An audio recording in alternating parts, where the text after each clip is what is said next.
اقرأ بسم ربک الذی خلق خلق الانسان من علق اقرأ وربک الاکرم الذی علم بالقلم علم الانسان ما لم يعلم۔ یہ پہلی وحی ہے، قرآن کا پہلا درس ہے، پہلا سبق ہے جو نبی صلی اللہ علیہ وسلم کو دیا گیا تھا۔ مکہ میں شرک ہو رہا ہے، کفر ہو رہا ہے، خانہ کعبہ کے اندر 360 بت رکھے ہیں، غیر اللہ کی عبادت اور پوجا ہو رہی ہے، لیکن پہلی وحی جو نازل ہو رہی ہے وہ ہے کہ پڑھیے۔ یہ نہیں ہے کہ پہلے شرک کو ہٹائیے، پہلے کفر کو ہٹائیے، پہلے ان خرافات کو ہٹائیے، ان بتوں کو توڑیے، خانہ کعبہ کو پاک کریے۔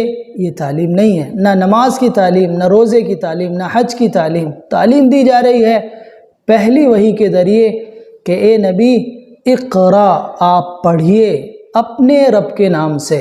اقرا بسم ربک الذی خلق، اپنے رب کے نام سے پڑھیے جس نے پیدا کیا۔ خلق الانسان من علق، جس نے انسان کو جمے ہوئے خون سے پیدا کیا۔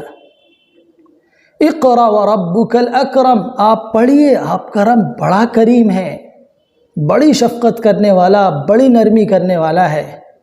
الذی علم بالقلم، وہ رب کریم، اس کے نام سے پڑھنا ہے جس نے قلم کے ذریعے سے سکھایا ہے۔ علم الانسان ما لم يعلم، اور انسان کو وہ کچھ سکھایا جو وہ نہیں جانتا تھا۔